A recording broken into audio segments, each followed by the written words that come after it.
Some things transpired, and one day he wanted to have a conversation with me, and he caught me off guard.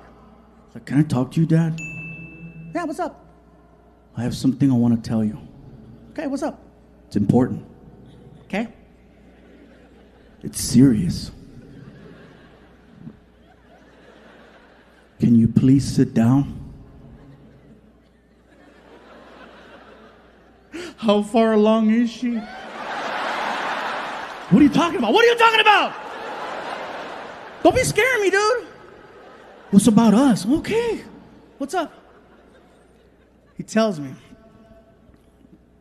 "Can you please stop making fun of me?" And when he said it, I felt it because I knew how hard it was for him to bring that up. And I said, "How long have you felt this way?" "My whole life."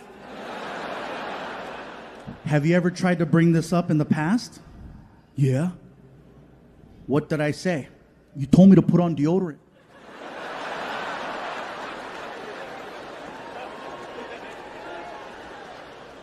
It worked. Look, Frankie, I didn't know how to be a dad, okay? It was one of those things where I just knew there were certain things I didn't want to do. I knew that I never wanted to yell at you, and I knew for a fact that I never wanted to hit you. So I did the best thing I could do with what I knew how to do. I made fun of you.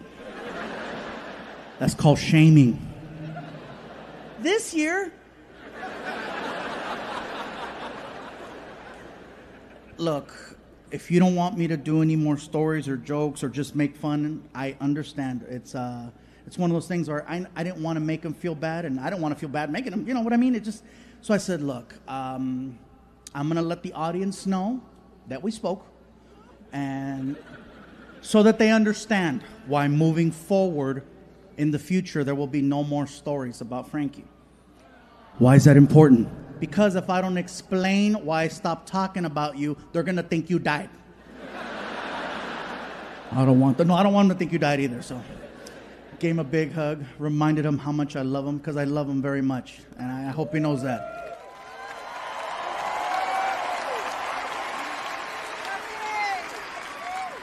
I think that a lot of the issues and frustrations we've had for a while now have a lot to do with the fact that I am no longer with his mom.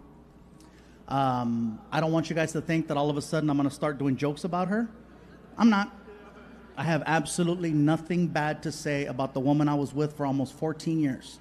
Okay? Nothing bad, nothing negative, nothing derogatory, nothing short of awesome. Nothing short of good vibes. Okay? I have nothing bad to say about her. And not just because I signed a piece of paper that said I wouldn't say anything bad, but because at the end of the day, that is still my son's mom, and I need to make sure she continues to support me being his dad.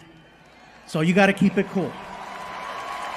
Anyway, it's 2007, and for some reason, I'm home on Halloween. Now, here's the thing. As a comedian, I have signed up to perform 365 days a year. There is no sacred day for me. I work on Christmas Day, I work on New Year's Eve, Valentine's Day, St. Patrick's Day, birthdays, holidays, special occasions, no matter what. My mom told me, si hay trabajo, hay que trabajar. You gotta work, especially if you got a good job. You don't want no one to take it, so if you're gonna go for it, give it everything. So the fact that I'm not working on Halloween is super rare. And so my son's mom is like, she's like, "I think this is so cool that you're home today. You know, since this is Frankie's first year where it's just the three of us, how about this? How about tonight, you take him trick-or-treating and I'll stay home and give out candy. This way it'll give the two of you an opportunity to get to know each other, have some conversations, have some laughs. What do you think?" I said, "Baby, you know what? That's a great idea. I love it. I love it. Okay, I'm on it. Frankie, come on, we're going trick-or-treating." "What about my mom?" "She's going to stay home." "Yay." So we get in the car. And I take Frankie to that neighborhood. You know what I'm saying? That neighborhood that gives out the Costco candies? Yeah. So we park the car and we start going up the street. And I'm not wearing a costume. I'm there for him. So he's dressed up for Halloween. I'm just me. So some of the doors we knocked on, the people freaked out. One guy was like,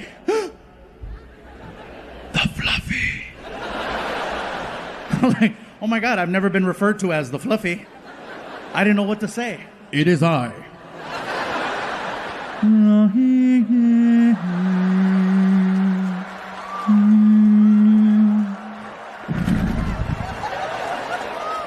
One door we knocked on, they opened the door, they're like, oh my God, you're famous. I was like, ah.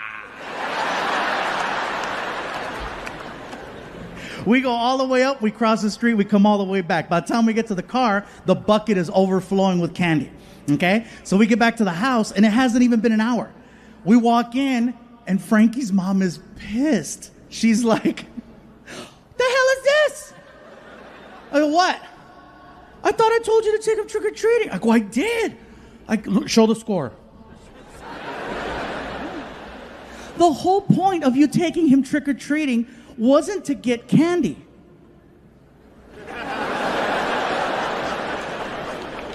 The hell you say? What was the point? The point was for the two of you to spend time together, have some laughs, have some conversations, get to know one another. You're not going to do that in an hour. Can you please, for me, take him out one more time for at least an hour? Baby, I get it. Don't even worry about it. I got it. So I said, Frankie, come on. Dump out your bucket. Round 2. So we go outside. We get in the car. I don't want to go door to door again.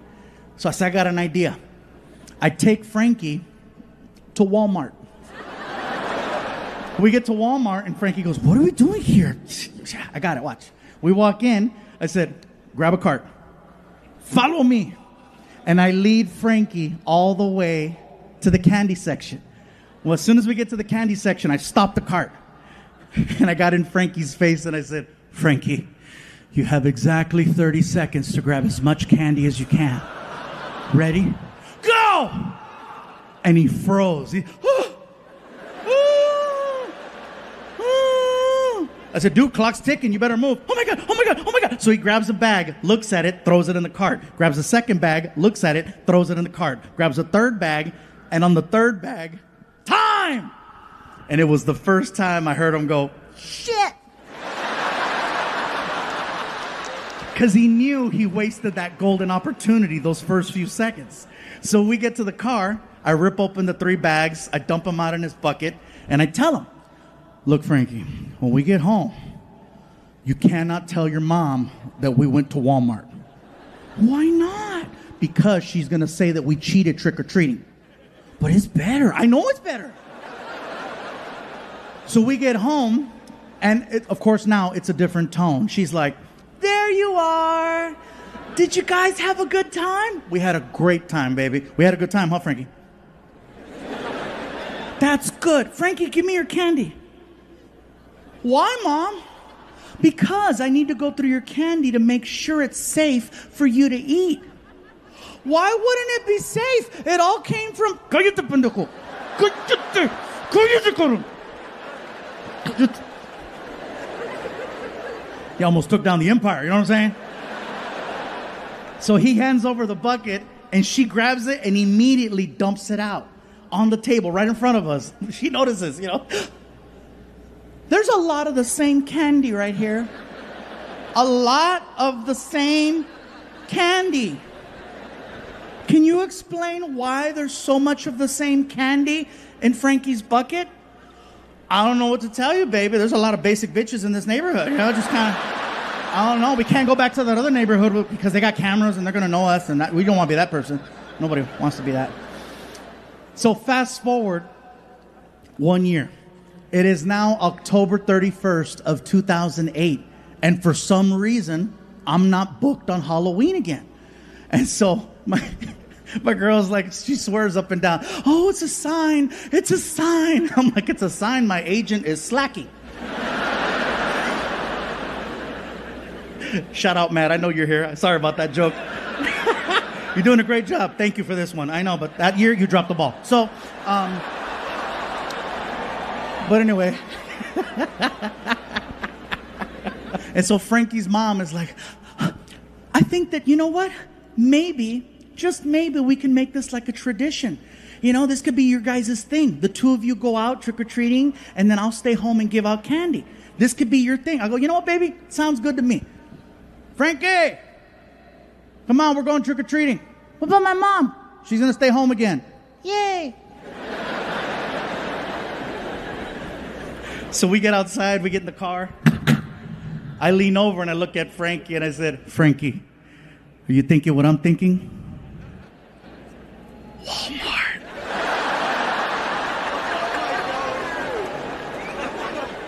We pull up to Walmart. We walk in. I said, Frankie, grab a cart. Follow me. And I lead him all the way to the candy section. As soon as we get to the candy section, I stop the cart and I get in his face. I said, Frankie, you have exactly 30 seconds to grab as much candy as you can. Ready? Go! Apparently, this was training all year for this.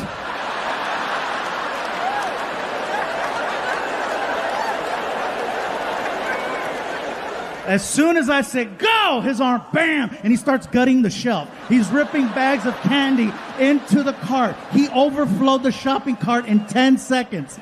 I firmly believe that's the first day of my diabetes.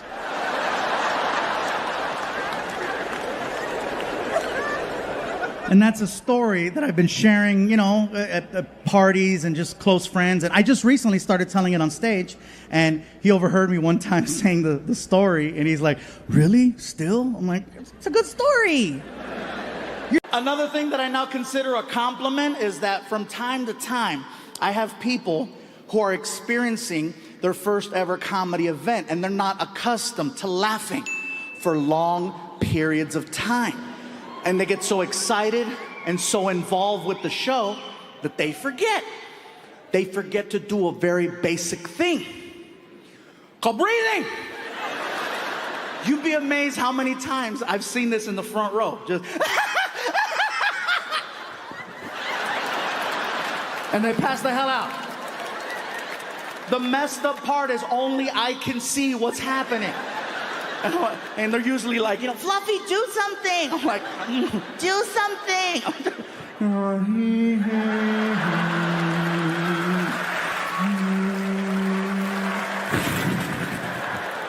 He woke up, thank you.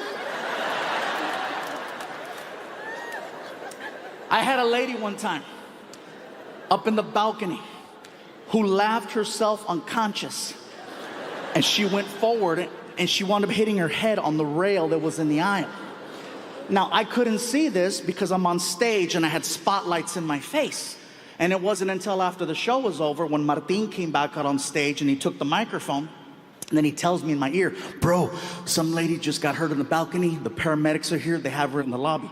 Let's go check on her. I'm like, let's go. So we go behind the curtain. Security is waiting for us with the car. So we jump in the car and they raced us around to the front of the building. Now, as soon as we get to the front, we see an ambulance. We start walking in. And now, not to take anything away from this serious moment, because this really did happen, it's a little bit funny in the sense that my show just finished and people are now starting to leave the building. They just saw me on stage a minute ago and now they see me walking in the front door. You gotta see it through my eyes, just...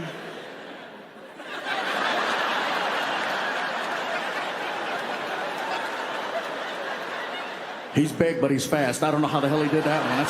That's pretty good. I come in and immediately I cut right to where the lady and the paramedics are sitting on the steps leading to the balcony. Now the lobby is starting to fill up with people and I'm trying to get from point A to point B without getting stopped. So I started doing this, and I know it's gonna look a little weird, but it worked. Are you okay? Are you all right? People see me doing this, and immediately they're like puzzled. The way you looked at me right now, they looked at me like that, and they did this. What the hell is he doing? It made everybody take 2 steps back and do like this. It created a hole for me to get to them. And then they see the paramedics, and they realize what I was trying to do. Everything was fine till I got really close, and then one of the paramedics calls me out. What are you doing to the lady? I go, listen, sir, the woman obviously sustained a head injury, and I'm just giving her a chance to process the fact that it's really me, and I'm slowly